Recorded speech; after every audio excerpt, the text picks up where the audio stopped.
Test, test, test. Test, test, test. Mic check.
Martin Warm, good morning everyone, and welcome, Falcher. I always play the fiddle. It's more for me actually to settle my nerves, and I've noticed it just made you louder, so it didn't quite work. But welcome to our second Community Knowledge Matters gathering, and I'm really excited to see everyone here. Who has been here before? Who was here last year? Hey, excellent. And is this the first time you've been with us in person? Amazing. Equally excited, amazing. Now, we are live streaming at the moment, so for those of you who are joining online, you can also give us a woo in the comments. All caps, please. So, I'm going to put my fiddle down. And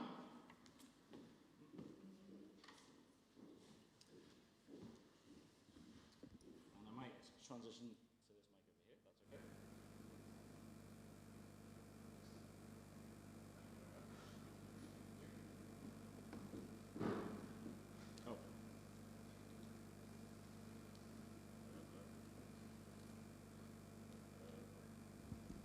Hello. Ooh. Beautiful. Thank you so much, Adam. Basie. So welcome, everybody, and I'm very excited. I feel like there's been a lot to get us to this point, and it's so important to bring people together, and we're literally running out of chairs, which I don't know how that happened, but I'm taking this as a good sign.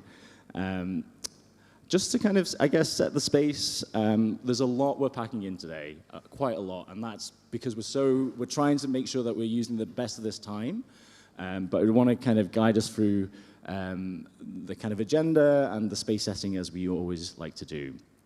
So just to begin with, we, as a network, have been going on for about two and a half years now. And one of the key things we really wanted to set up at the very beginning is to think about the kind of beliefs and the values that we have as a network. And so everything from equity and thinking about how we take an assets-based approach, and obviously we have a very big, strong focus on Highlands and Islands, rural and island, but really trying to make sure that we have people from both rural and island contexts give us a whoop. Ooh, and then people from other parts of Scotland. Hey, so we're really trying to centre that experience and share it across other parts of Scotland and internationally. Inclusivity, of course, and focusing on respect, collaboration, and integrity. And these are all on the website as well, but just to give you a sense of the kind of key things that we're going to hold ourselves to throughout today. And what this means in practice, perhaps, is thinking about, obviously, being respectful with each other. Do let us know how we can be accessible to you, and if there's anything that we've got a great team looking after us and volunteers, which we'll introduce very shortly. Many of you will know one of our key things is about language, and we very often have a jargon jar online. We're going to spare you one Padlet. There's going to be some Padlets over the course of today, and if anyone knows us, a Padlet, it's a collective document, we love it. But if you've got any words that you're not quite sure of what that might mean, or you might think it's being used in a different context, put it onto a Post-it note, and we're going to make notes of it, because it's really important to us that language is used inclusively, and that we use it as a way of building collective understanding, even if we're coming from very different experiences. Of course, it's open, so we want to hear from you. There's lots of chance for discussions and lots of chance for you to break away. And it is a shared space as well, and so just being aware about how you share the space, the time together, and boundaries as well. So we as a network are about community-led research. We have a big focus on mental health and well-being, but obviously people are here with lots of different research topics, and just noting that can sometimes bring up some really sensitive things. Sometimes we're talking about peer research, we're talking about lived experience, and so just being really conscious about when you're sharing these things, about who you're with, and being careful about how you share those things, and making sure that you've put consent around that as well. Ethics for us, as you all know, is really important, and ethics of care, and so let's really thinking about how we can do that with each other. And you'll notice that we do have lots of cameras and lights everywhere. And so when you checked in, hopefully we asked if it's okay to take photos and videos to be used for the network, to be used with our partners, to help share the work that we've been doing. If you have a lanyard on, it signifies that you are either one of the volunteers or that you prefer not to be photographed or filmed. So, but even if you've given the consent, but you're in a moment where you definitely do not want to be filmed by a wonderful team, we've got Alex on photographers, and we have Stuart who's filming as well, then just let them know. Just give them a little sign, and I'm sure we can respect that. Just so you bear in mind. And so we are going to be definitely using a lot of digital tools today, so they will be shared through the network as ways of kind of making sure that people who aren't here, who are joining online, can still participate. Some housekeeping. Now, this is a massive team effort, and we've had Max looking after us over the last couple of months to help put this together, because it's been a massive job. Max, do you want to come to the front, and we'll give you a mic to do a little bit of housekeeping.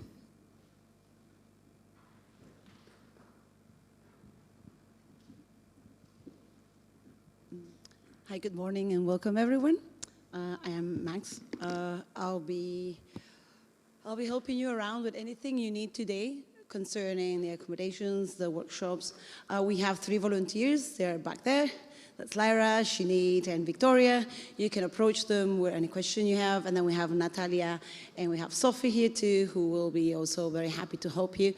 In case of fire, this is like very specific things. You just need to walk back to the entrance. So that's actually also the fire exit, very close by. Toilets are towards the entrance to your left. The cafeteria is open all day if there is anything extra you need. If not, we provide coffee and tea and cookies and lunch and dinner later on. Again, I think I will repeat just what you said. People with the yellow lanyards are people who don't want to be filmed. People with colored ones, we have the volunteers are people who are working for Science Kelly, so just approach us with any questions. What else? The quiet space will be, you could use the workshop over there when it's empty, and if not, at the front, when you walked in, there is like 3 wee sofas where you can use. That's a space reserved for people who need a low moment out of here. It can be loud.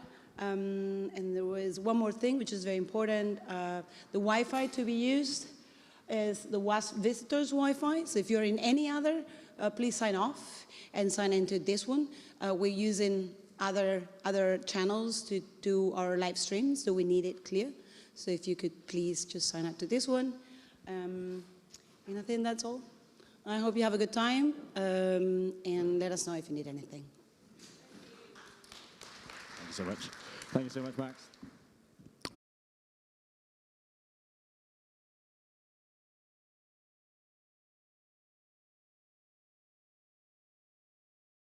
We have some of them will be speaking, so I might not give them too much context, but some of them will be helping with table discussions today. Some of them will be supporting and taking notes and just being generally helpful and really friendly. So I just want to say a massive thank you to the steering group members. I won't do that really embarrassing thing where I get you to stand up, but maybe if you can give a wave, just for if you're a part of the steering group, it's very much appreciated. Thank you. I also want to say a massive thank you to our workshop partners as well. So we've been really lucky to do lots of different collaborations. Who was at the workshop yesterday with Helen and the Binks Hub? Amazing. Well, you can see that there's some incredible art that's happening at the moment. And so we have Jenny who's doing some finishing off some of the products from yesterday, but there will be chances for you to also interact with that as well. So please do be very nosy and ask. And those who would like to share a little bit about your piece,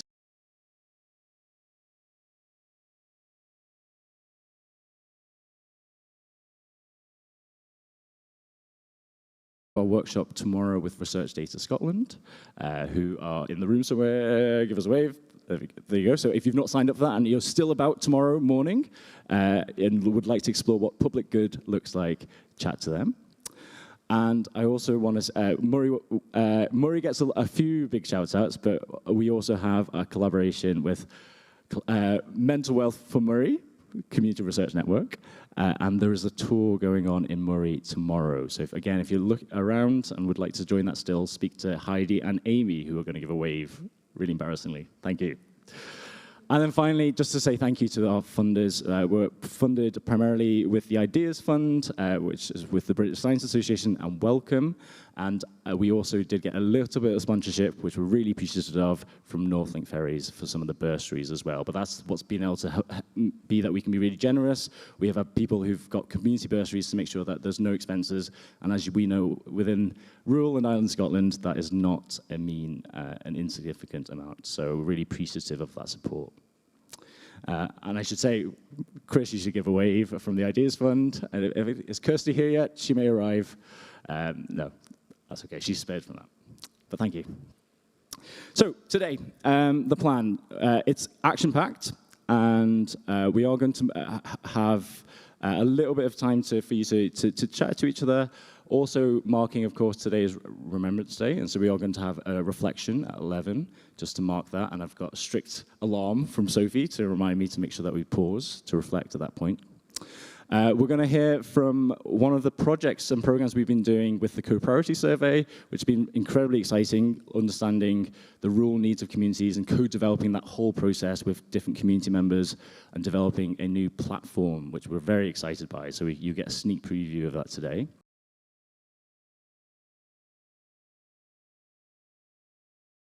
Showing different types of, and platforming different types of community-led research that are happening. And so you'll have, there'll be 4, and you'll have a choice to be in this room or that room over here. And we'll tell you more about what the choices are very shortly.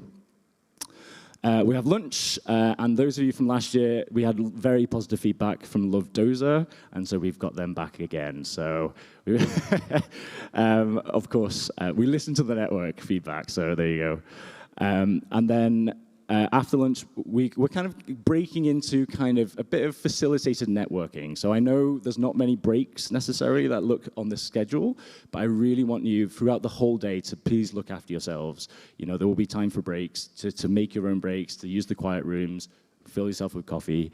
But we've got network library, so we've got 6 different library books from the network, as it were, that you can go speak to for 15 minutes. Think of it like speed dating, something like this. So you can go chat to them. But Moray Wellbeing Hub are also going to be facilitating an active listening walk as well. And so there'll be 2 times that you can go for a 20-minute walk and develop your active listening, which is a key research skill, of course. So we'll tell you how that will work, and hopefully the weather will hold. Let's see. And then we're going to go into some really in-depth discussion tables to start thinking about what we want to do next as a network, what resources, what incredible work is in this room, how do we pull that together and help spotlight that, and then start thinking about policy, what change do we want to see moving forward as a network. And that's our listening panel before we round off.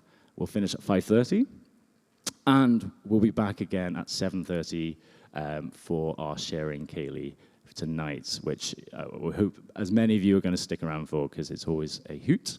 And if you've not signed up and you are keen to share, you're very welcome just to rock up. But it's definitely not too late. So just to begin with, I'm going to check time. Just for a few minutes, we're going to do a little warm-up, I think.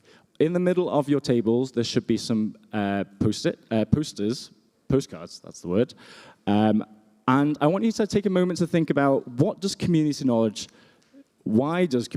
matter to you? And so we used these postcards last year, and you may have seen them when you came in, and we're going to ask you to take a moment to think about that. And then if you'd like to doodle, to answer, to write some keywords, whatever you'd like to do, and then chat to a neighbor about it. If you are online, we'd love to hear from you as well. So if you're online, we'd love to hear why does community knowledge matters to you? And if you'd like to share that into the chat, Sophie will be looking at and keeping an eye out as well.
Okay, so once you've written something, there's a lot of contemplation. I love it. We love reflective practice.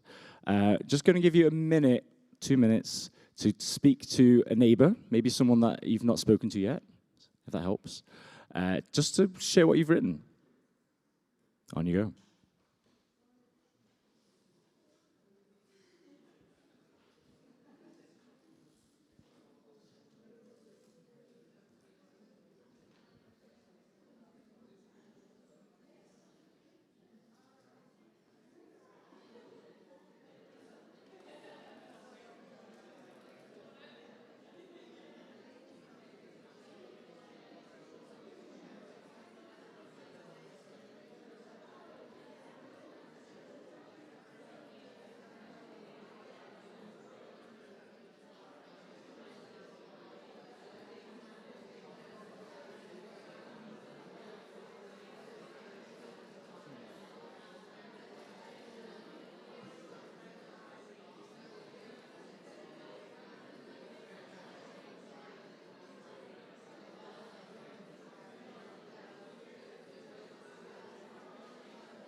All right, if you've not had a chance to swap over, now's the time.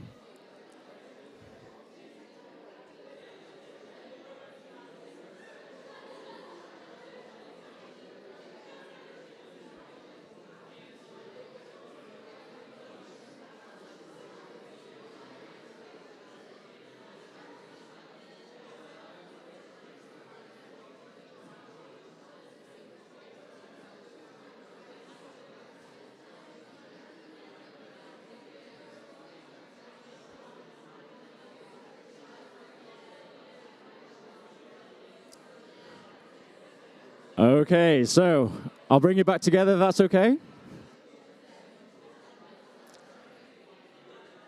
3, 2, 1, 0.5. It's your own time you're wasting. Hand on heads. No, this is good, this is good. This is the energy we want, and I want to continue that momentum. I always hate stopping it, but hopefully just a little taster, and as I said, you've got time to break into those conversations as we go along. Now, if you'd like to share those postcards, there is a space for them on the wall over there as well, so you can add them at the very end. We'd love to see them and to add them to the collection. But we're going to check in very quickly. Now, so this is, again, something we do as a network all the time to check in about the different hats that people are wearing. And so if you'd like to use your phones, there's a QR code that's already there. Some of you are already incredibly well trained. Look at that. Now, I'm going to ask you to be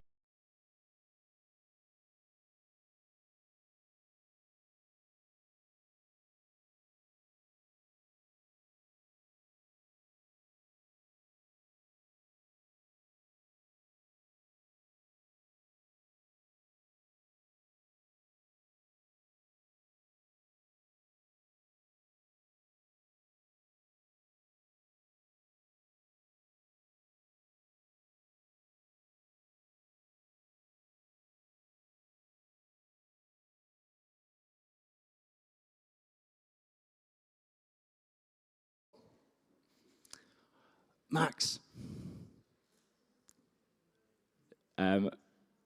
Is Max available to unlock? No, you get to see Max's garden.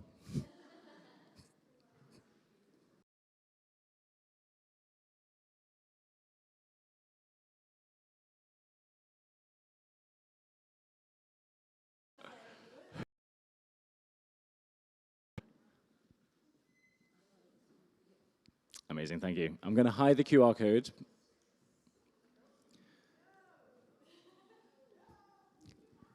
It's like a live fight, I know. Okay, so, oh, you'll need the QR code still, sorry. Or if not, just go to menti.com maybe, and you can add the code directly. So use any browser.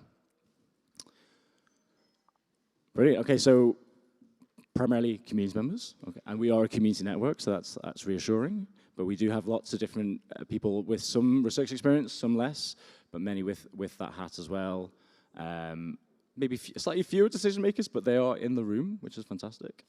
And we have practitioners as well. So I'm going to move us on to the next one.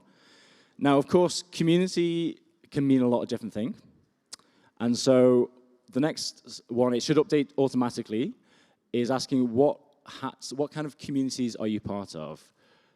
It could be a geographical, it could be a community of experience or practice. It should just refresh automatically. And what keywords which communities are you coming from? And we gather this as we go along through our network.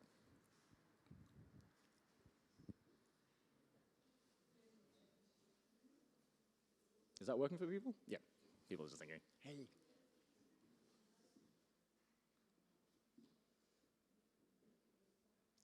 Parents are repping. We've got carers, neurodiverse. We have Moray. Asint. Disabled, parent, research, policymakers, youth-led, witchy, Shetland. Now, it's never a competition, but Shetland is always very high in this. Young Islanders, cyclists, creative. Beautiful. It's getting smaller and smaller.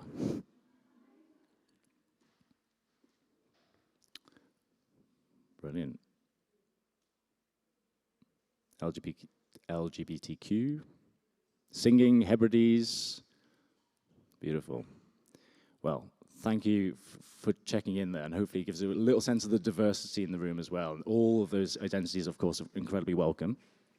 Oh, Max. This might be a running theme, actually.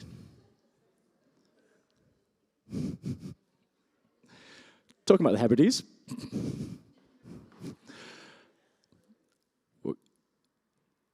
I'm going to give a couple of updates about what's been going on, but I know we are coming up close to 11 o'clock. But maybe just to give a sense of where the network has come from. So the network, we coordinate at Science Ceilidh, and it's tied to originally the work with the Ideas Fund, which many of you may have come across. Thanks, Max. The Ideas Fund is funding from British Science Association and Wellcome to try and do something where we put funding directly in communities' hands to lead research partnerships. And so the money, they are the principal investigator, if you like, and to support the partnerships with researchers. Sometimes they're academic researchers, sometimes they're independent researchers, sometimes they're from the community, sometimes they're out with the community as well. Thank you so much. And one of the key things that we learned from these programs is that, if we keep going, is that this is not the usual way that work happens. There's a systems issue that assumes that the researcher and the institution leads this work. And this isn't talking about individual researchers. This is talking about what the systems, things like ethics processes that assume that it's the university that decides what the ethics process will look like.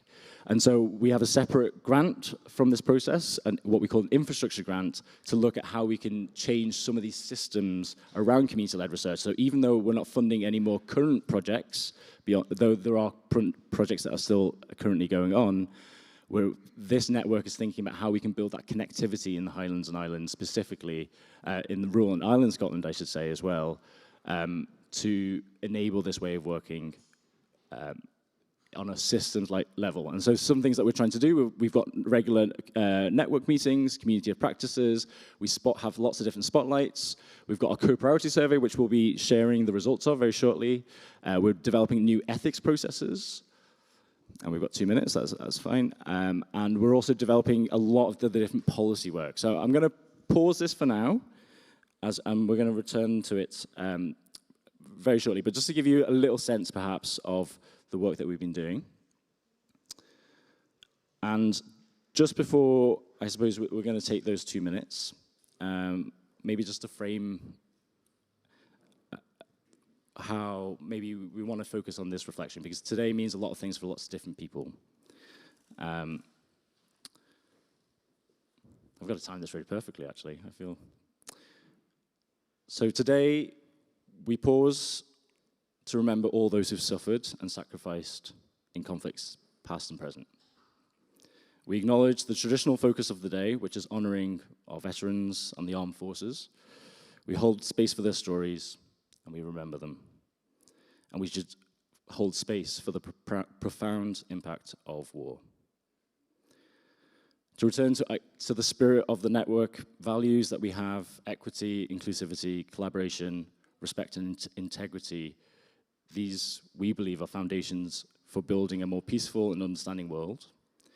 And I also invite you to take a moment to reflect and consider more broadly and extend our remembrance to all victims of violence, displacement, and injustice from conflicts worldwide. We're going to take 2 minutes.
Thank you.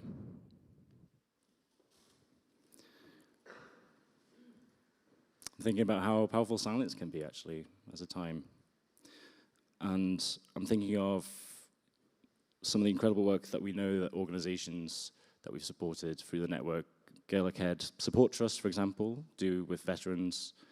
And if any of you have joined our recent Community Lab, Community Conversation Station, the incredible power that peer-led research where veterans have been interviewing other veterans to really understand the needs that veterans have for support at the moment, and how powerful that has been to help change and start to change health services to support veterans better. So we are going to be sharing the video of that at the Cayley tonight, and we've got some of the partners involved, but we're thinking of that.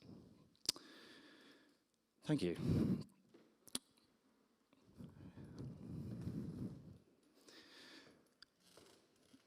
Just in terms of maybe some other brief updates, it's been a busy few years.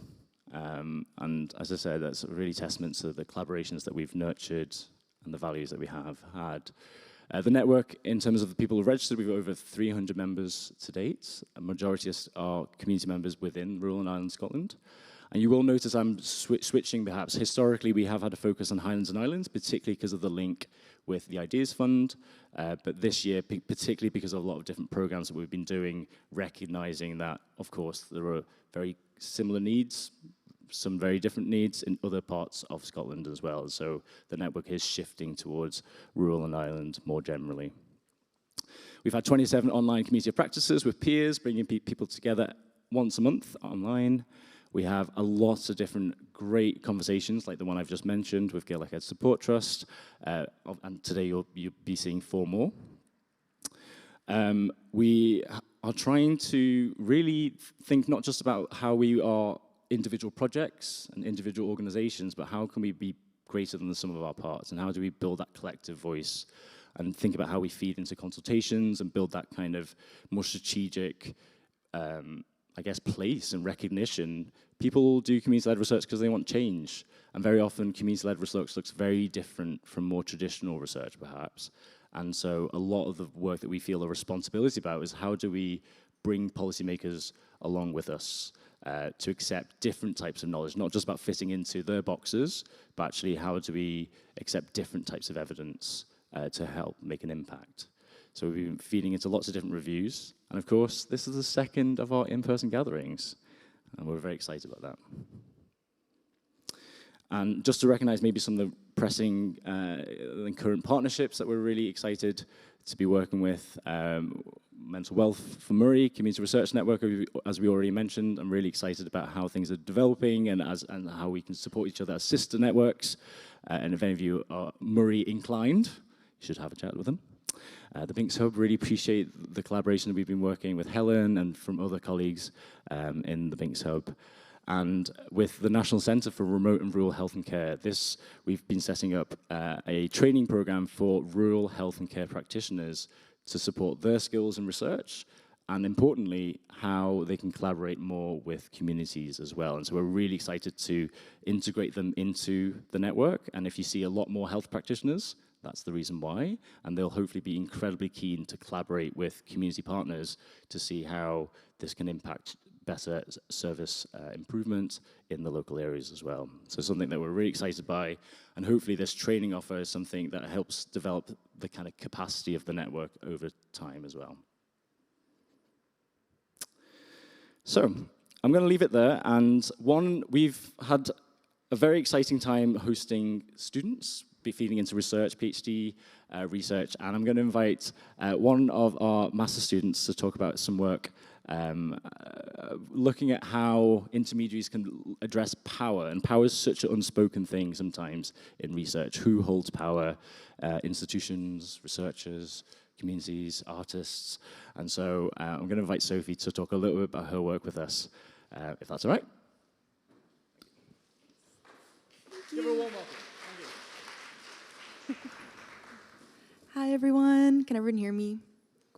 I'm Sophie, and this summer I wrote my master's dissertation in collaboration with Science Kaylee, and now I get to work with Science Kaylee. It's awesome. Thanks. So my master's dissertation was exploring experiences of power in community-led research. My main question I was focusing on was, how can we foster equitable power dynamics within community-led research processes? And kind of more specifically within that, how can intermediaries help? And I'll explain what I mean by intermediary in just a second. So to start with, why am I interested in experiences of power in community-led research? I think we can all agree that research can be super helpful and interesting, but for some communities, research can be harmful because of the power dynamics that it can uphold. And that includes some community-led research projects as well.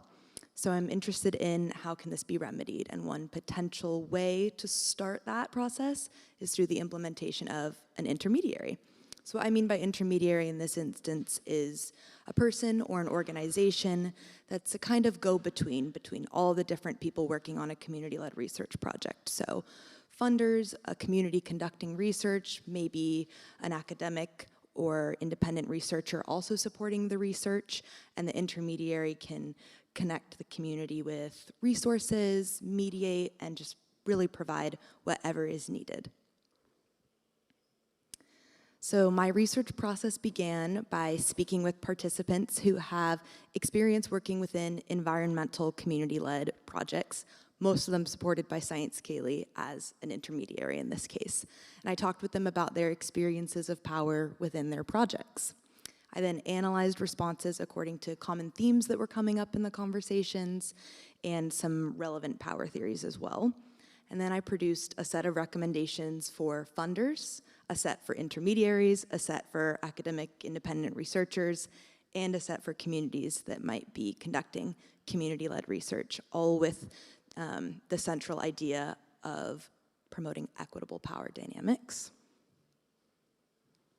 So I had a bunch of key kind of drafted findings, but I'll chat about just a few of them to start. The main one is that power does impact community-led research positively and negatively. Intermediaries can definitely be effective in supporting community-led research by reducing power inequities within the research process by continually centering the communities conducting research in the entire process. I also found that communities should determine how much and what kind of support they receive.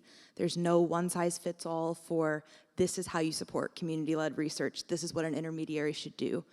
Every single person that I spoke to wanted something different within their projects in terms of level and type of support.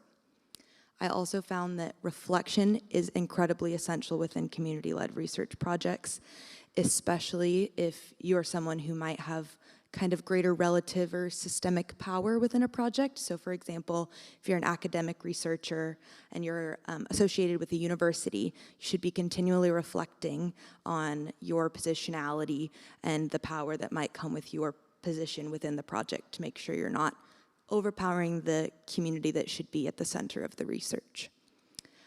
I also found that lasting impact and sustainability of the project should be at the forefront of the entire process. So we obviously want to make sure that all the effort that everyone is putting into the research means something at the end. So just making sure that the lasting impact, even after the project ends, is thought of from the very beginning. And the last thing I'll talk about is that funds should be flexible and community controlled. And this was a major theme in many of the people that I spoke with for this project. So for example, if funding is tied to a time scale, that time scale should be flexible. So as the project evolves and grows, that time scale can also evolve and grow, and that makes the research process a lot more accessible for people. So what's next for this project? I made a zine to go along with my dissertation because the document is really long and boring and horrible. So you've been seeing little zine pages up here, and I have the entire zine printed out around the corner.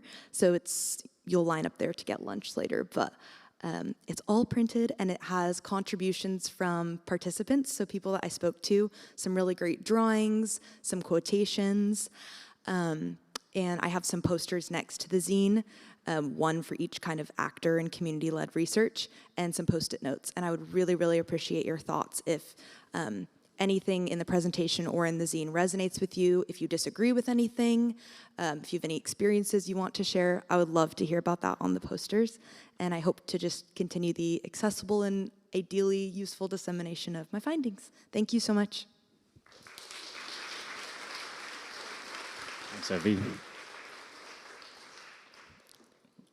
I think we're really excited. I think for us, from our perspective, it's been really interesting to think about it in terms of the theory. I feel like we're very tied to the practice of this work, and thinking about power in more theoretical terms has been quite interesting to see what that means. But there's not much research out there on this topic, so I think it's really exciting for us. And so watch this space for these recommendations, and please do feed in.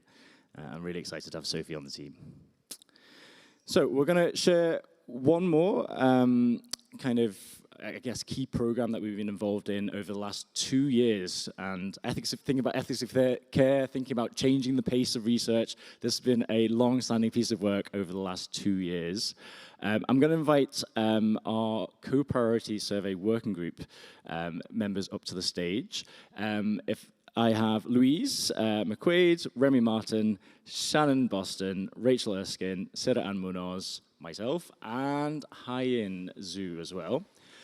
Sarah-Anne, do you mind? We're a little bit dearth of chairs, so Remy and Sarah-Anne, do you mind bringing your chair with you? And Hyan as well, that was amazing.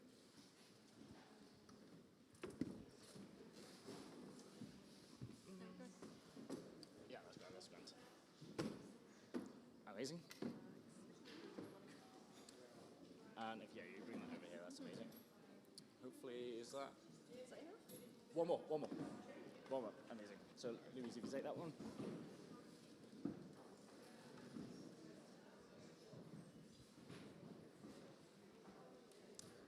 I'll maybe grab that one. Thank you. Is that okay?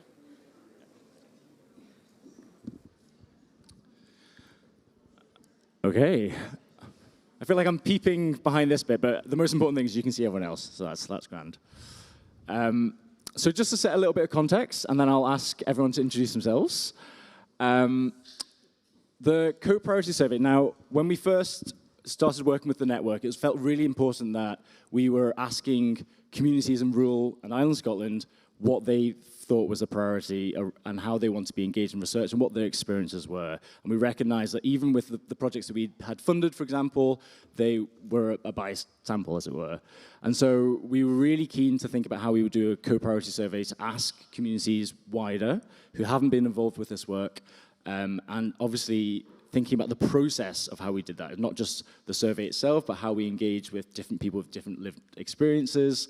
And so we set up a working group who will introduce themselves shortly. We have been facilitating this as Community Knowledge Matters, and with the support from University of Highlands and Islands, and now the National Centre, and a real focus, as we'll talk about, around how we think about accessibility, doing things a little bit differently as well. So, I'm going to ask everyone to introduce themselves. We have, on the top of the slides, Lauren as well, who maybe is in the room as well. And we're not going to invite up, but Lauren, are you around just to give a wave to acknowledge how much work? Oh, no, okay, I take that back. Lauren was here, she had a sneak preview, but she has put so much work into this, so just to really acknowledge that. So, would you like to introduce yourselves? Hello, I'm Louise, and I'm from Stronsey, which is one of the North Isles in Orkney. When I first joined this, I joined independently as a community researcher, but now I've had various roles since then, but now a senior development worker for the Young Islanders Network, which is a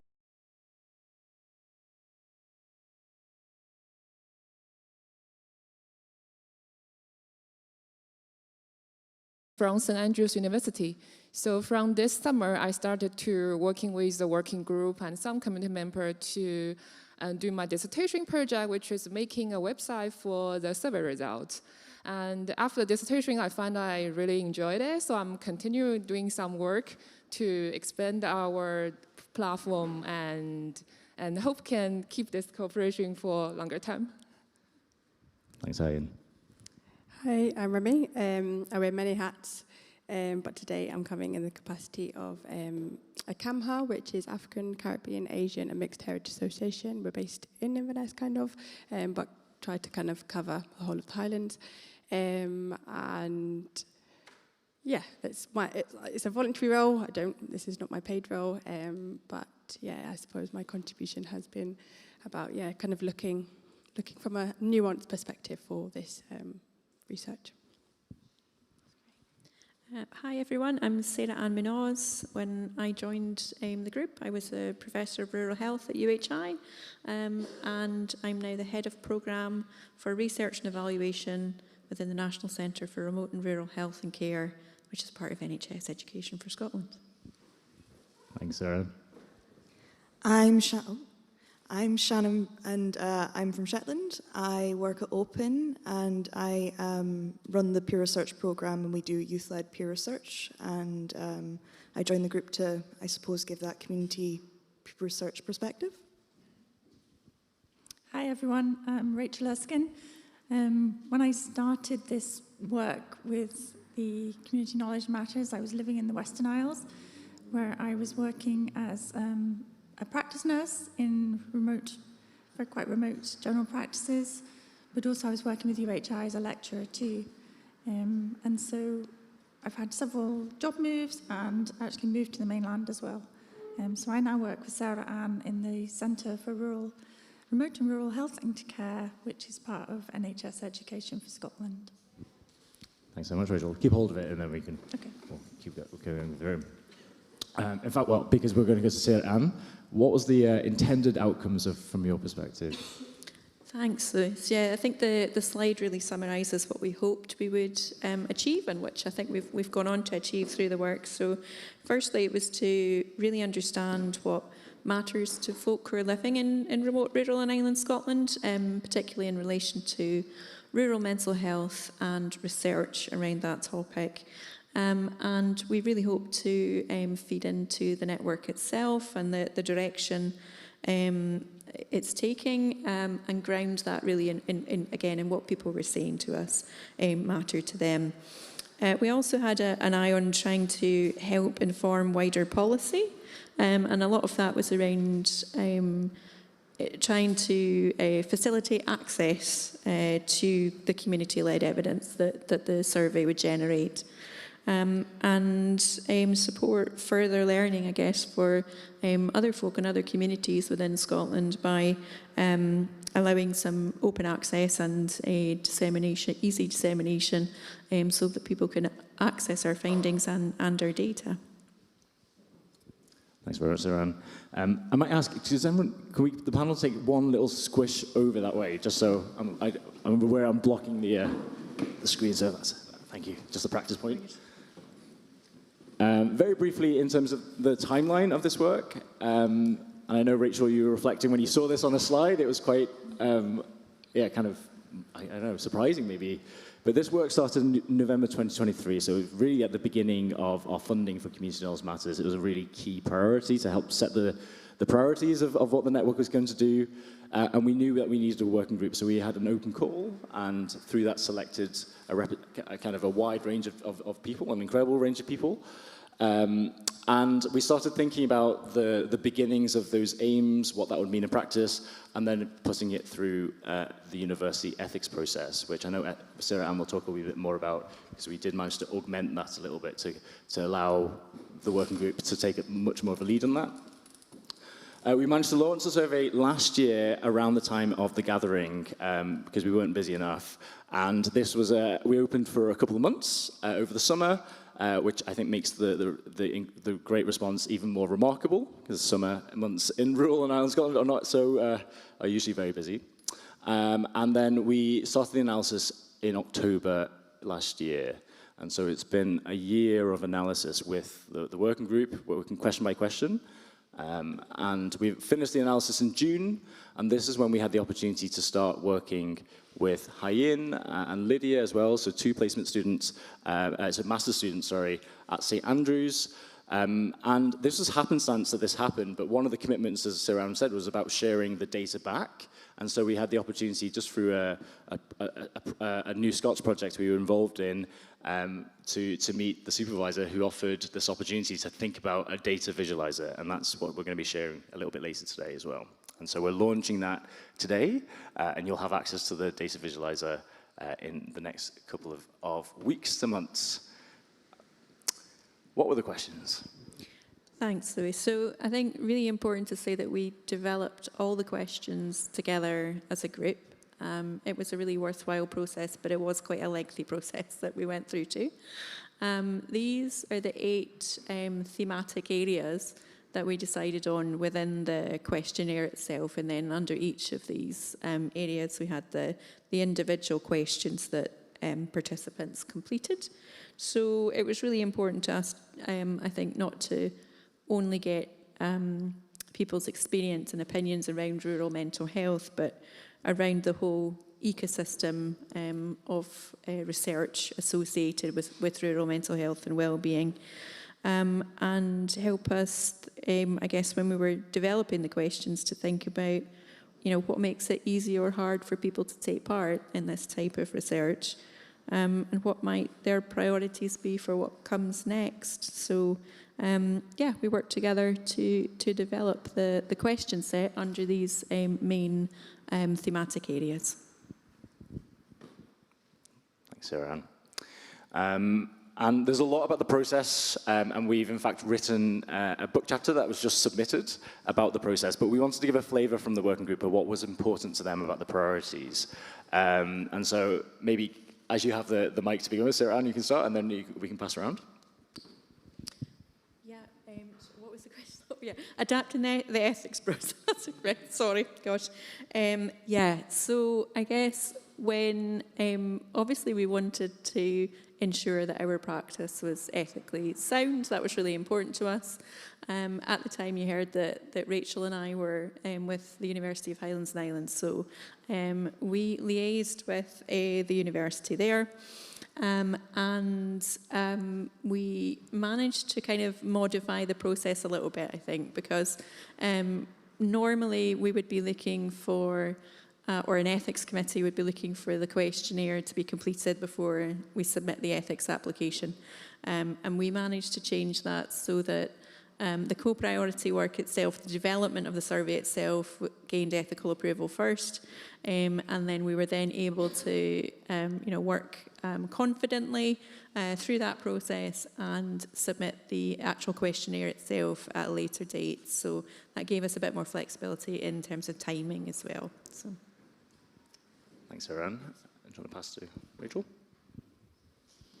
Yeah, I think one of the really big priorities for the survey when we kind of first met, because we did this all online, which as everyone now knows is very different from meeting face to face.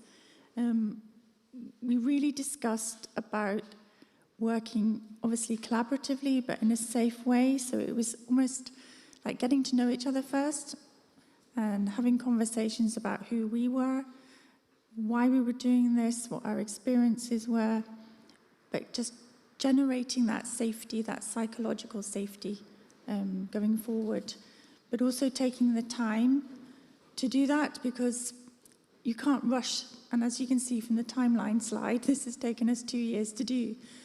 So I don't know if we expected it would take 2 years, but I think everyone would agree that it's definitely been at the right pace to do this.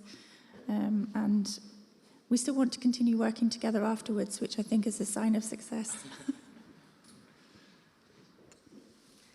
So when I first came into this, it was off the back of one of the Ideas Fund projects that Lewis was chatting about, and it was 18 months, and I think at the end of 18 months I was only just starting to understand what it was all about.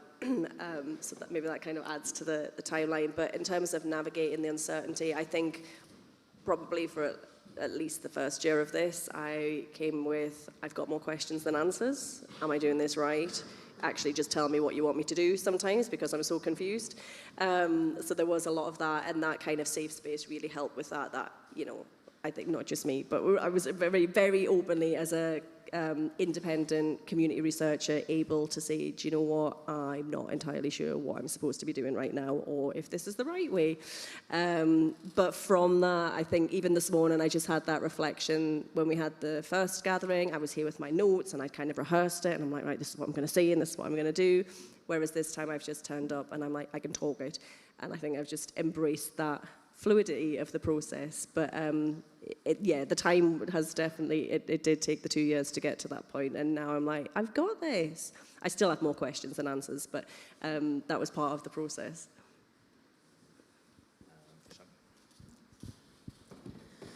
It was really important to us when we were putting the survey together to distribute to make sure that it was understandable to others and there was different ways that people could access it. So because of that, we made sure that there was an easy read version. We all know when we're starting surveys, there's a whole load of bumps to read through first. We just wanted to get the main bullet points and make sure that people were consenting with informed information.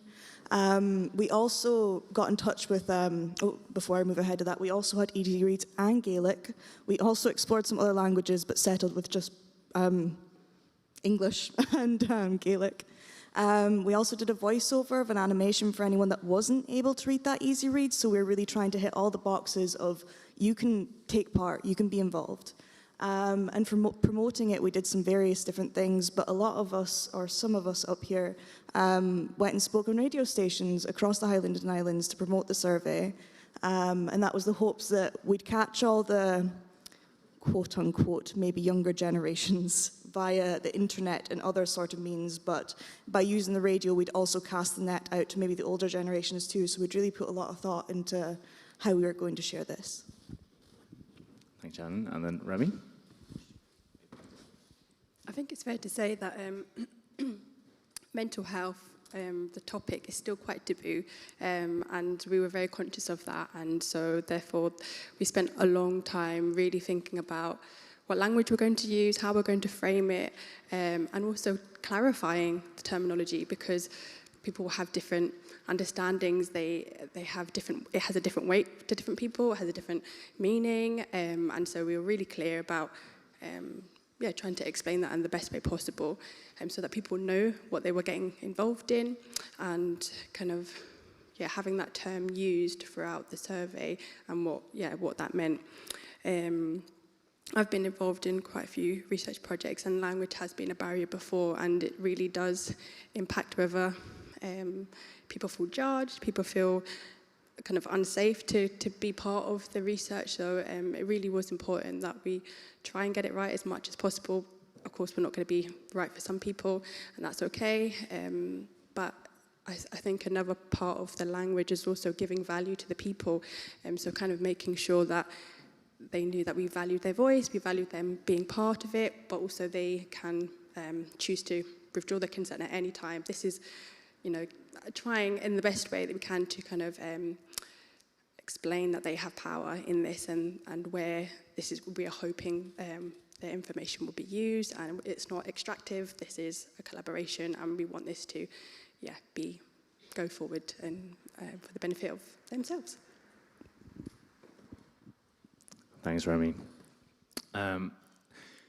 So just to very briefly talk about the opportunity that we had. So we were very clear that the data was going to be shared back to communities. We weren't 100% sure how we were going to do this. It could have just been, a PowerPoint, Excel sheet, obviously anonymized.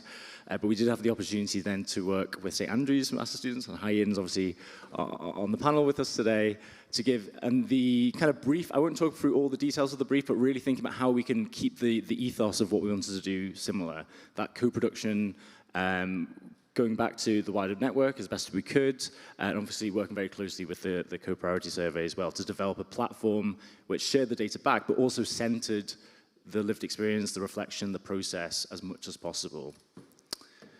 And so just to give a feel of what that looked like, it was really over the summer, which had its challenges, I think, in terms of, but at the same time, really keeping as best we could with the capacity that we had, as open as possible to get that feedback. High-In did a lot of iteration and development of the platform, and obviously we were really excited to share you a sneak preview, and then we're going to be able to send the link afterwards for people to see. So this is where I'm going to transition into the reveal. Little drums. So this is our platform, and I'm going to come in close a little bit just to show you a little bit. It's an interactive platform. To begin with, there is some kind of navigation principles over here, just to kind of show people all the different parts of it. We've got a bit of the background of the survey that you can interact with. And then we've got the different themes, the different questions that people can click onto. And then the key information about what we have learnt. There are quotes. There's opportunity to ask if people are surprised by the data, to get a little bit of a sense of interactivity and see if this resounds with people or not. If the people have more to say, they can go all the way and share the feedback with us as well. And so you can get a little bit of a sense of the different parts of the resource. We have the priorities themselves. The priorities are over here. And so again, if you click on top of them, you've got the specific quotes. You can understand a bit more about the patterns as well. And so it's not just about presenting the data in a digital way. It's really about trying to put that process in the very center of it. And there's even little bits that we've been doing over the last couple of weeks to really make it a bit more accessible. But hopefully, it gives you a little bit of a flavor. And obviously, the best case scenario is we're going to send you this to play around with down the line as well. So I'm going to transition this over. And I really, at this point, welcome, ta-da! High-In, what's been a reflection from your experience of this process? Hiya. Thank you. First, I want to say it's really my privilege to work on this project. I feel really fulfilled about it. So it's quite a different experience because when I was learning my computer science degree, we were always told it's about data, about this programming structure. We try to show the lectures we know this most complex technology and do 200 tests about it. But when I joined this project, I find we're going through 4 different workshops and kind of made a decision slowly but really thoughtfully. That's a very new experience to me. I think Sophie earlier mentioned that the community research is different from the traditional academic research. That's a very different journey for me. And I end out I find when I complete the website in summer, it was a simpler version of it. I received so much appreciation than I expected. I'm like, this is a simple page application.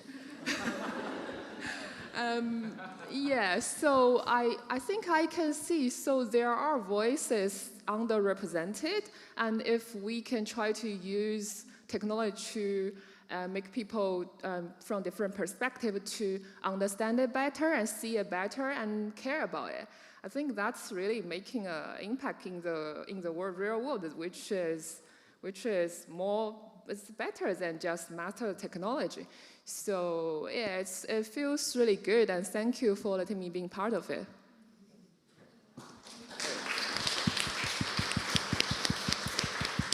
Thank you, Hyen. I think there's the different expertise in the hats, and it's a simple, I don't know if I could do this, so we were very appreciative. So we're going to flip into talk about the key findings. Obviously, we want you to explore the data. It will be yours to be able to explore and understand, but we wanted to give it a feel of the analysis, perhaps, and share some of the kind of top headlines and reflections from the group as well.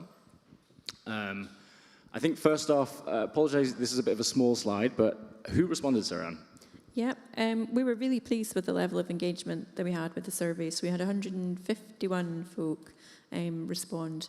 And I think that's a really good number for remote, rural and island work as well. So very pleased. I think one of the things that was really encouraging is that we probably got some new voices within the data as well. 57% of folks said they hadn't taken part in rural mental health research before. We also, the biggest chunk of the pie is Highland, but we do have representation across quite a lot of the boards, NHS boards, and I think the kind of next biggest ones were Western Isles, Orkney and Shetland as well. So yeah, I think in terms of age group, most folk were between kind of 40 and 65, which can also be a bit of an underrepresented group as well. The kind of working age population. 3/4 identified as female, which is quite typical within research. But I think overall we probably have extended reach and inclusivity through what we've done. Thanks, Saran. I know there was a similar consultation happening with the Scottish Government, and it didn't receive quite as many results. So I think it was a very long survey, we should say that. You saw the amount of questions, and so to get that level and the depth of those responses, I think we were really, really chuffed with, especially over the summer. So we're going to flip over to Rachel. Yeah, I hope I'm not going to bore you with graphs. We've been very choosy about the ones we present today.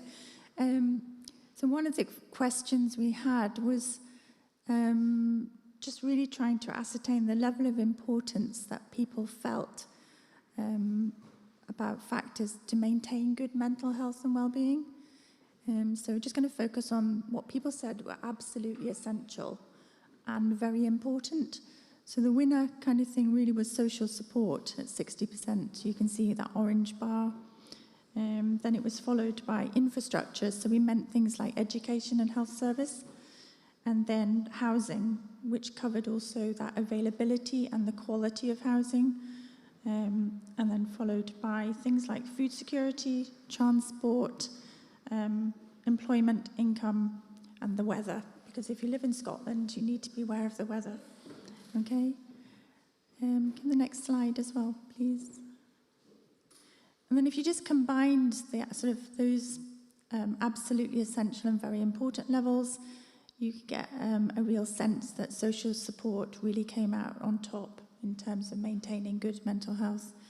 And again, that infrastructure and housing side of things. I think there were some surprises in there.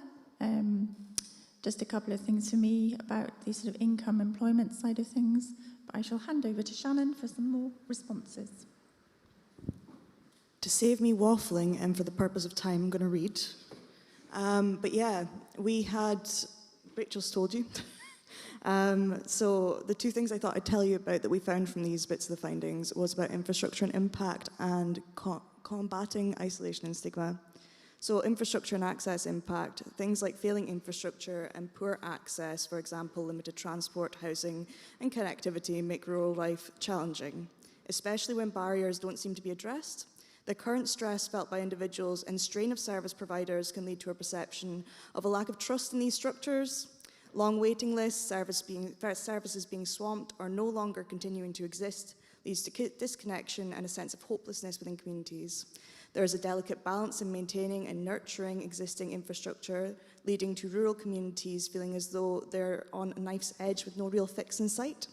A quote that we were told that I quite liked was, anonymity is often impossible in remote communities. Access to food banks can be problematic due to rural transport limitations. I thought that told us so much within that one quote. And moving on to combating isolation and stigma. Feeling part of a community is especially important because rural living can lead to real feelings of loneliness, which can have negative effects and have a serious mental health risk. Stigma towards mental health also needs to be addressed within rural communities. Isolation is a real and serious mental health risk, as I've just said. Rural living can be beautiful, but it can also be deeply lonely, with a higher likelihood of feeling excluded or cut off. I've got two quotes for this one. Non-discriminatory community, which is properly educated about difference. And then stigma seeking support, such as stigma around seeking support, such as counselling. Thank you very much. Thanks, Shannon. Who benefits from mental health research, Saran?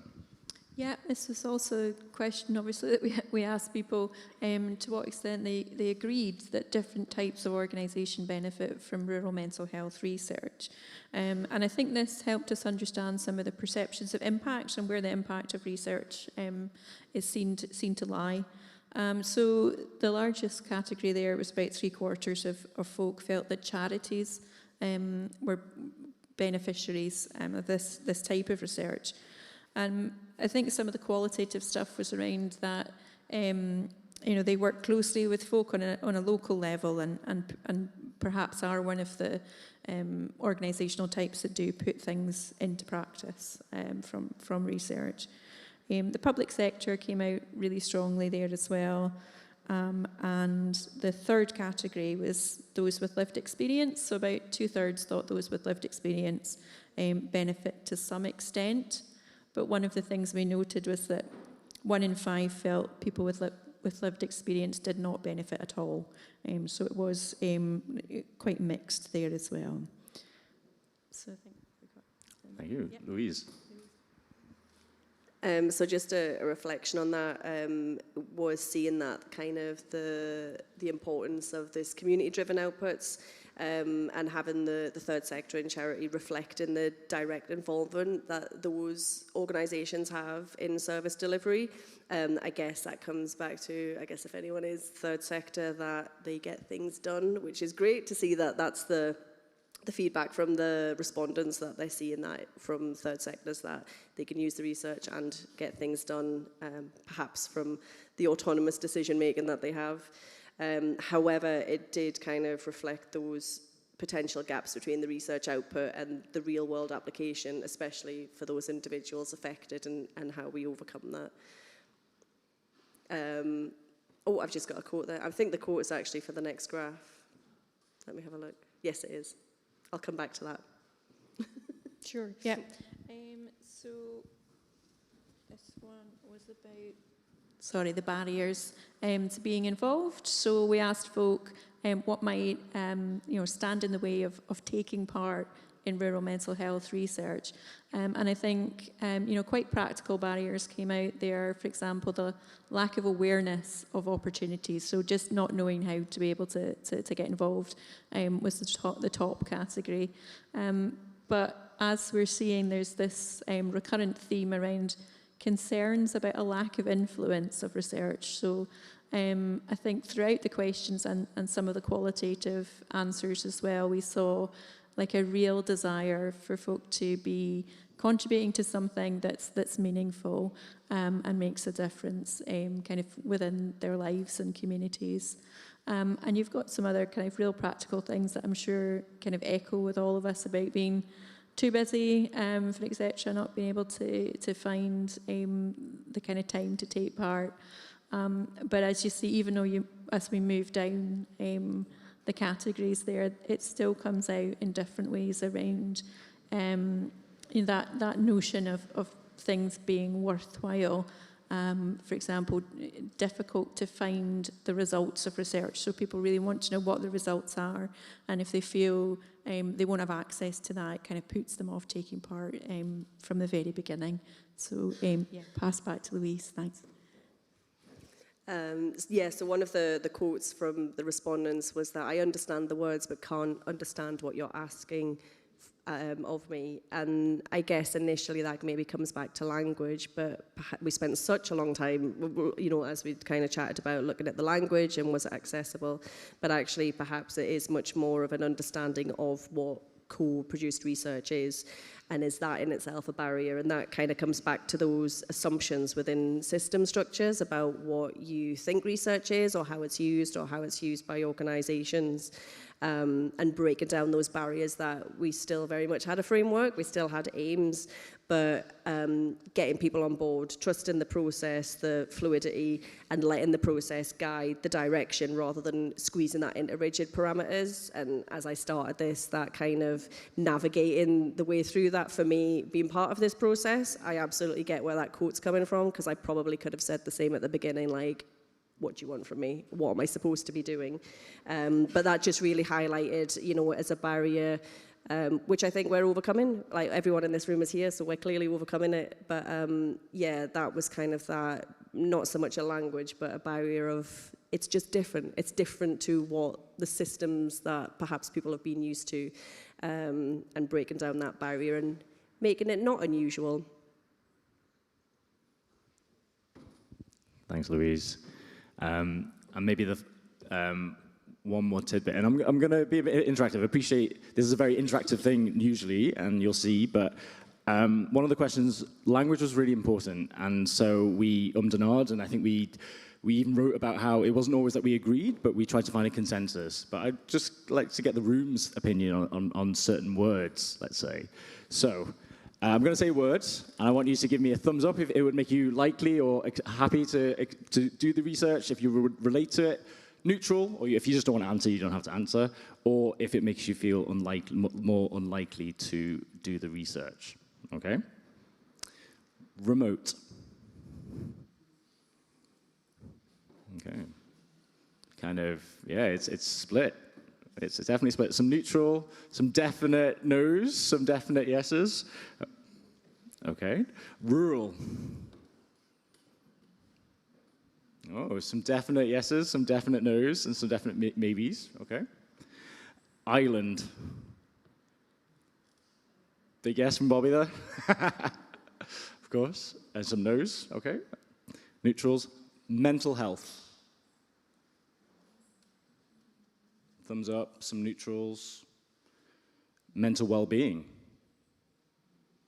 Okay. Even higher. Okay, even more positive. Mental ill health. Neutral to negative. Okay. I mean, interesting. So, what did the survey find? So, I'm not going to talk about the detail, but I think a little bit like what we've just done then, it was relatively split in many of the things, perhaps besides, mental ill health is not there for some reason, but mental ill health was definitely the most, I've got the stats here. Generally speaking, it was the most neutral or negative in terms of the reactions. But in terms of everything else, now remote, of course, is one that is very contested, let's say. I think even within the group, there's, remote to some really relies on like a very urban-centric kind of remote to who, to the center. But I think there's also definitely, both within the working group, but also even in the responses, the reality of living remotely felt like it didn't want to, so for some people it's important that was acknowledged and not erased, and that felt different perhaps from other things. So there's no answer here, but I think that hopefully sets some interesting nuance and context to these types of discussions, and I think asking these questions with participants in mind is a really important thing that we should be doing. Remy, would you like to offer a reflection on the language element in particular? Yeah, I think, again, it's just, it can determine whether people feel like they will want to contribute or not. And I think as well, just, as I said before, just about being clear about what it is that you mean when you're using those terms. It actually just made me think about a time where we were having a discussion amongst the group, and we were talking about the word rural, and we were kind of saying, like, trying to think of, well, what does actual rural mean? And I think, Rachel, you had kind of gone back to, maybe it was a research paper that you looked at, and you were kind of sharing, well, actually, in this context, it means under 10,000 people or something like that. Don't quote me on it. Thanks, Rachel. But yeah, it can really either ostracize people and make people feel like, nah, not me. I'm not that. You can't label me as that, or you shouldn't label me as that, or I'm not part of that. Or it can make people do the opposite and like, yeah, that's a bit of me. That's what I feel connected to. And so I think in the biggest sense as well, I'm also reflecting on the fact that we've used like qualitative questions and quantitative questions. So it gives people an opportunity to really explain, because whilst we've framed the questions, we've got to give people an opportunity to kind of give their own voice and opinion on what it is that we've kind of asked and their responses to that. So I think it's been such a great way to be able to, obviously, yes, we've reframed the questions, but they've had the opportunity to use their own language. Of course, we haven't asked as a follow-up to say, what do you mean when you say that? But we've tried our best to really analyse and trying to hone in, like, what is it you're trying to communicate to us using the language that they can. So, yeah. Thanks, Remy. Now, for time, we're going to start closing up. I think we might leave this as a little taster for you to explore yourself. What were the priorities that communities wanted to explore in mental health research? But I'm going to bring us maybe just to a final reflection from the whole group, if they would like, what we've learned from the process, and what, I guess, next as we draw to a close, and we'd welcome reflections as well. Who's got the mic? Because that will probably decide. Remy, you can start us. I'm so grateful to be part of this process, especially because we are all from different kind of backgrounds and disciplines, and I think that has just been so enriching for this process. And I think more research should be about a collaborative process between different people, different partners. Different people have different disciplines and kind of different contexts. It's just been so amazing, fascinating, and we all get to share perspectives. And of course, with the community knowledge matters, like ethos of respecting people's different perspectives, and that's okay. It can all exist at the same time. It's just about how to frame that, how it looks like, how to picture that in order to, for whatever outcome. And for us, obviously, it was creating the survey and the research. So yeah, collaboration. Shall I go? Thanks. Completely agree. I think one of the things that's been really lovely within the group is that we felt safe to challenge each other in a really positive way, and challenge each other's ideas and share our lived experience, and I think be really honest about things when we've been discussing the data, which I think has been absolutely fantastic. And it's meant that the research findings, I think, in our research interpretation are much richer for having that discussion.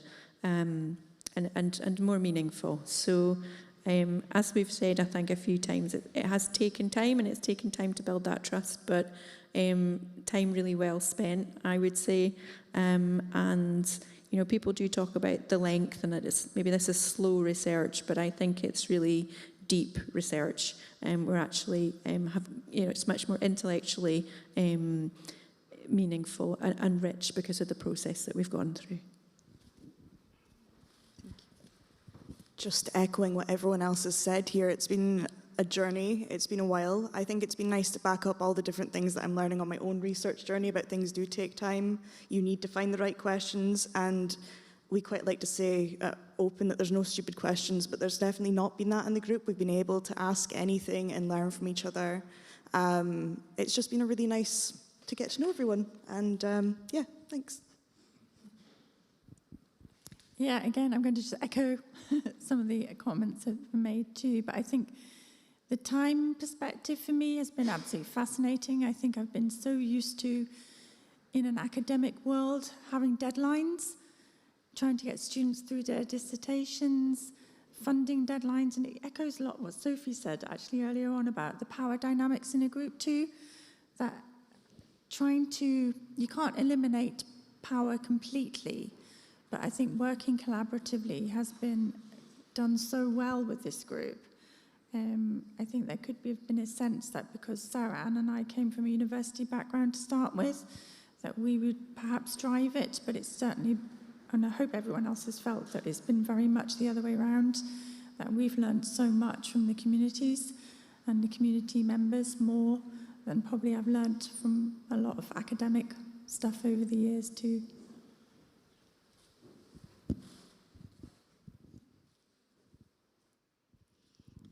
I just wanted to share a personal reflection from this process. So throughout all of this, obviously we've said it was a long process, and in between work and full-time and all the other roles that I have, I was studying my master's degree part-time, and 2.5 years into it, I quit it. I'm not going to say entirely because of this, but it was definitely a contributing factor, and not in a negative way. I just felt so bound by having to follow a process and even analysing research, which was one, out of date, and stuff that I was working day in, day out, and knew I was challenging it. That maverick approach didn't go down well with my lecturers, and I just quit it because I couldn't do it, and it was really infuriating. I became really disillusioned, so it was in education, childhood and youth work, but I became really disillusioned by that process and that framework when what we were doing in reality was so different and had so much more value. So that's my personal reflection. That's what I got from this. I quit my master's degree because I was, fighting against the bureaucracy of it. So, yeah, I ditched it to do something more real. Maverick, hey. And if they're watching, and maybe just a final reflection for me, and, you know, just acknowledging how much, I think that point Rachel was making about the co-production bit, even recognizing how much we've, you know, this whole presentation, we've discussed who's sharing what. I know that, you know, me and Sarah Ann have been talking a lot, for example, but that was very much with the consent of the group. And I think that really, co-production is not necessarily about everyone doing the same thing. It's about everything. For me, it's around consent, and it's around discussing what people want to contribute to, what people have the capacity for. And one of the reasons why it's been slow research is because it's difficult to get people together for this long amount of time who have lots of different hats.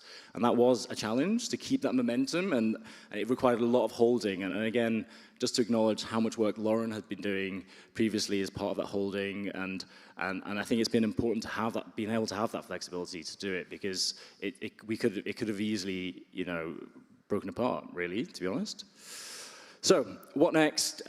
Just to start finally finishing off, really, we are going to share the data visualizer. We'd really love your perspectives on it. We have co-written, and we've all written parts of a book chapter, which is going to be submitted. It's going to be fed into, we fed into the International Declaration of Ethical Rural Mental Health Research. I'm continuing to be collaborating on that international perspective. So there's other rural, there's Canada, India, other different parts of the world. And we're really, at the moment, really excited about the data visualizer. And obviously, you've already got a glimpse of it. But once you start playing around with it, we're really interested in the idea of how we could develop this into a platform that other communities can also use as a resource to share. And that's something that we're in conversations with, maybe in Moray, but in other places as well. So, to finish, we don't have time for questions, and we are going to finish, but I do want to, I've got a Mentimeter up there. If you'd like to share any reflections or questions, I'd really welcome that. Obviously, most of the group are going to be here for the whole day, so just chat to them. Without the Kaylee, give a dance, ask them questions, and do keep in touch with us. I'm going to quickly flip that because it might not be the right slide. Is it the right slide? We'll find out. Seamless. It should be this one. There you go. But whilst we're transitioning, I'm going to leave this slide up, and I'm going to say what's going to happen next. We are going to have the spotlight very shortly, so you might want to take a bit.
Open, are you in the room?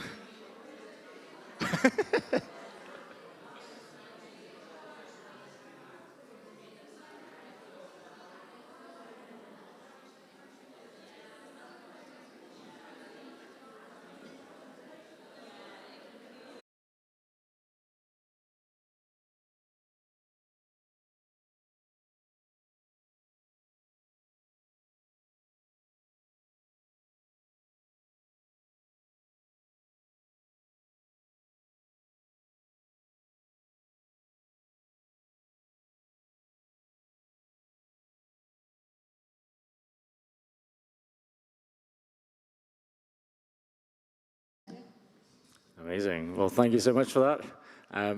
Open Shetland, everyone. To go forward and create change for other people.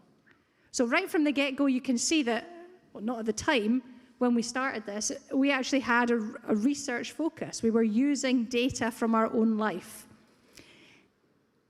We focus on strengths, help people overcome challenges, and act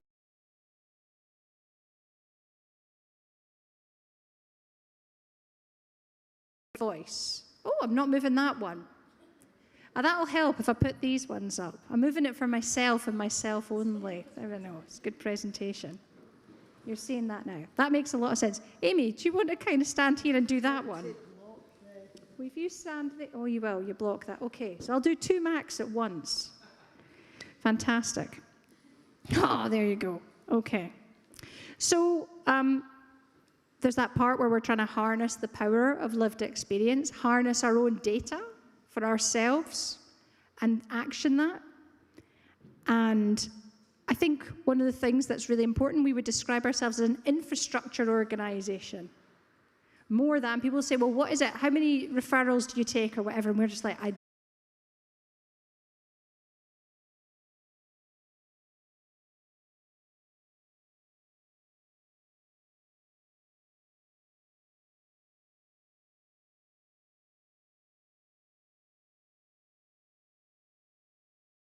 perhaps part of the work that we'll come out with is our Moray definition of how we use that.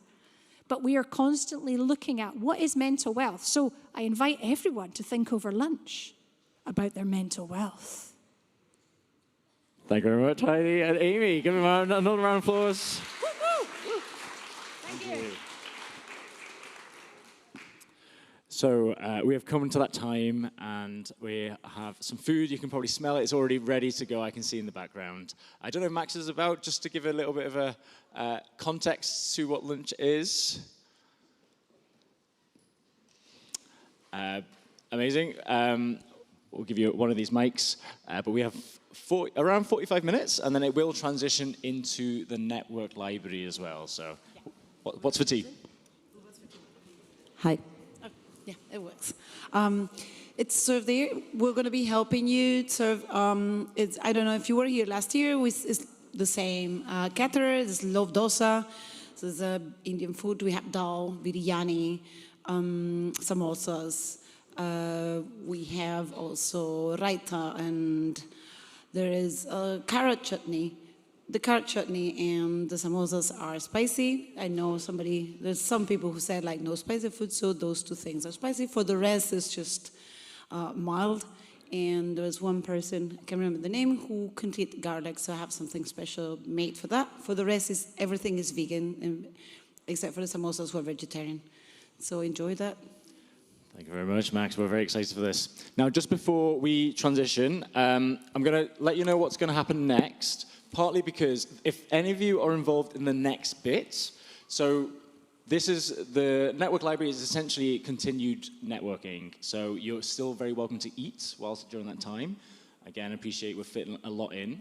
But if any of you are actually holding one of these library conversations, you're one of the books, I invite you now to line up, just to make sure you get food before everyone else and you're kind of ready to go for 12:45. Please do take the time to go and do that, whilst everyone else can look at what the options are for not only the food, but for the library as well. So I'll talk this through, and I will talk it through again a little bit later. Sorry, Dan. So we have, there'll be 2 walks with Moray Wellbeing Hub again. So there'll be 2 set points, and you'll meet at, actually not the sign entrance, but you'll meet just where the sign in is, and then you'll go round the corner for a briefing, and then that will be guided and accommodated, and you'll go as a group, and just based on any access needs, any support, you'll go at that pace, and it's a facilitated conversation. And then we have...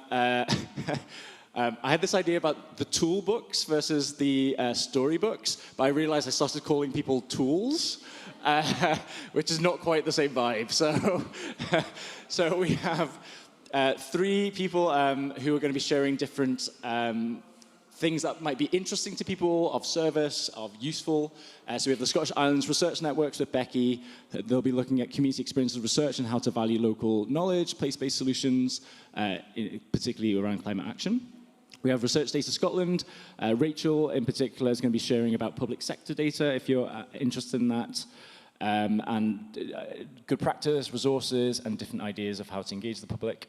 And then we also have Louise, who you've already met from the Young Islanders Network, thinking about overcoming barriers, and that will be in the workshop room. So I'll be leaving this up so you can read this. It's also in your schedule, which has been sent, the more detailed version, so you can read it at a bigger scale. Just so you've got an idea of how it will work, within the hour, there's 15-minute slots. Every 15 minutes, I will say, move, and if you would like to move to a new conversation, you'll move to the next one. Obviously, halfway through, if you would then like to go on the walk, you can also go for a walk then. So I'll gather you then, but just so you've got an idea. And then finally, the stories. We have Annex Communities University project, which is building bridges between universities and communities, an incredible word. We also have Andrew from SEDC talking about experiences of community-led research. And finally, the Discovery College, who have been mentioned. We've got some of the peer researchers here talking about their experiences as well. So you hear their stories. So they'll be speaking for about 5 minutes or so, and then it'll just lead into a conversation for the rest of the 15 minutes, and then you'll move on to the next one. If you really want to stay with them and keep chatting, you can do that. That's your prerogative. Right, lunchtime. On you go.